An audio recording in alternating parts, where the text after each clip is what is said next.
Happy Friday, Jen. We've just about made it. It's a milder morning, but still cold. You still want to head on out with your winter gear on. In Springfield, a live look from our tower cam here as we take a look northeastward, still seeing some of that filtered color. I think we're going to have that through the day. Some higher cloud cover beginning to move our way ahead of our next cold front. That is going to be the case through our Friday. Temperatures are in the 30s, already into the 40s though in Tulsa, Oklahoma. We're just 1 degree above freezing in the metro, freezing in Lake Ozark, Clinton at 36, Rolla only sitting in the upper 20s. The wind's going to be really a big headline across the color 10 viewing area today, with that south to southeasterly wind currently around 5 to 15, but out to the west, the wind's already increasing, becoming a bit breezy in Emporia, near 20 miles per hour. That blustery feel will take over the Ozarks through the day. Could have gusts between 30 and 40 miles per hour at times from the south, which will help our temperatures warm up even with that thickening cloud cover. That's all ahead of this cold front with that wind switch occurring through the overnight from the southwest to the northwest. That will start to drag in a cooler feel. In our wagging and walking forecast, say hello to Pete here. If you're outside, we'll be milder. We're back into the middle 50s. Remember, if you would like to send us a photo, head on over to ozarksfirst.com, click on the wagging and walking tab, scroll all the way down and hit that gallery. We'd love to get them on the air. We'll have that last look at that 7-day forecast, Jen, in just a little bit. All right, TJ, thank you. And thanks to donors, Mercy Hospital has created a safe way to continue an important celebration for cancer patients. Color 10's Nija McDonald is here to explain. Good morning, Nija. Yeah, Jen, well, good morning. Like most child cancer patients, 17-year-old Isaiah Martinez is looking forward to the moment he could ring the bell, signifying his cancer treatment is complete.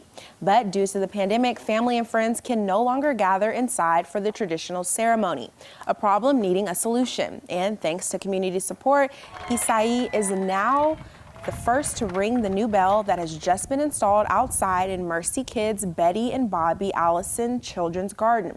For the Martinez family, the installation of the new bell means people who've missed so much their journey will be able to witness its end.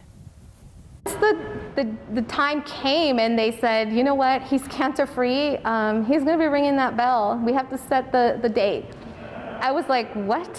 Ring the bell. And when you think the ringing of a bell, it's like victory, right? When I hear a bell, it's like, it's a joyous sound, you know? And so I thought, wow, this is great. My son is going to ring that bell. Never give up, and I know you guys can go get through this like I'm doing right now.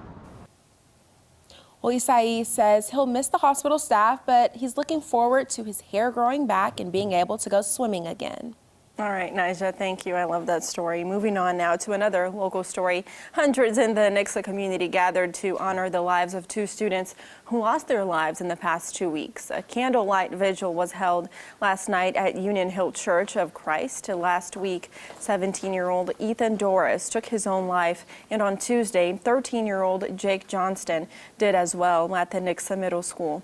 Residents used the event to support the family, friends, and each other.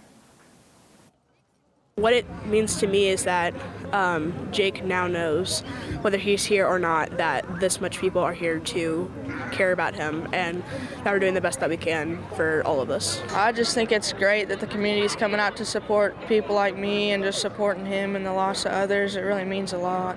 It's always the most uplifting people or the most comedic people in school that you never see coming.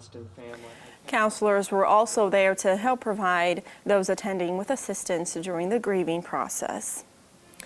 Bringing crime into focus now, a suspect charged in a fatal shooting in North Springfield earlier this year is expected to be arraigned in court today. 24-year-old Nicholas Barnes is facing second-degree murder and armed criminal action charges. Police say he shot and killed 39-year-old Shad Brown at a home near Robertson and Turner on September 1st. Court documents say there was an argument over a relationship that Brown was having with Barnes' ex-girlfriend. After the shooting, Barnes fled in a U-Haul truck to Lebanon, where he had been staying. Surveillance video and witness testimony helped track the vehicle down. His cell phone and other items were found inside the truck. 1 person has died and 2 paramedics are in the hospital after a shooting in Pine Bluff, Arkansas. Paramedics responded to a medical emergency call about a woman who was hit by her boyfriend. According to police, the man approached the paramedics and started an argument. and then shot both paramedics. One of the paramedics shot back, hitting the suspect who ran back into the house and later died. Josh Bishop, the CEO of Emergency Ambulance Service, Inc., says this is something he never thought would happen. We could never plan or imagine something of this magnitude happen in one of our crews, and it's just a huge gut punch and just a very, very sad incident all the way around. Both paramedics had surgery and are said to be in stable condition. One restaurant owner in St. Louis is hauling a lot of propane tanks nowadays for his restaurant. He uses them to heat the patio for outdoor dining. Like a lot of other business owners, he's doing what he can to stay in business, and little costs have become big costs quickly. So the restaurant will now add a $5 an hour fuel charge. I'm heating the outside, which is not a normal type of thing that you should expect to have at a normal price for dinner. So $5 an hour is a bargain rate to be sitting outside heated. The restaurant is also offering a monthly package deal for $25 for unlimited access to the courtyard. And some more local news for you. In Northwest Arkansas, the regional airport is once again stepping up efforts to reduce the spread of COVID-19 inside the airport. And yesterday, the board of directors agreed to spend hundreds of thousands of dollars to install a new air filtration system.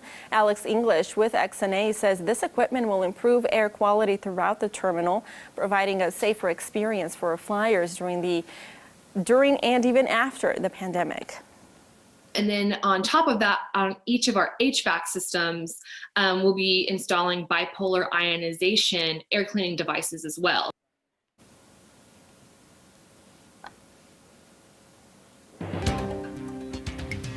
39 agencies will be receiving grant money from the Community Foundation of the Ozarks later this morning. CFO is presenting $390,000 worth of grants to the agencies during a private virtual event. The grants are being given on behalf of the Jeanette L. Musgrave Foundation.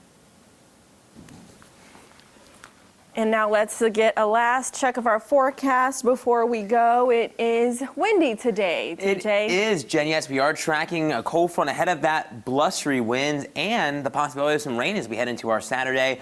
But we're looking at a really warm start to a winter. Hard to believe, 57 degrees, 60s Tuesday, and then much colder heading into Christmas Eve. Oh my gosh, more sunshine on the way and at least one more day in the 60s. Thank you, TJ. Thanks for joining us here on Daybreak.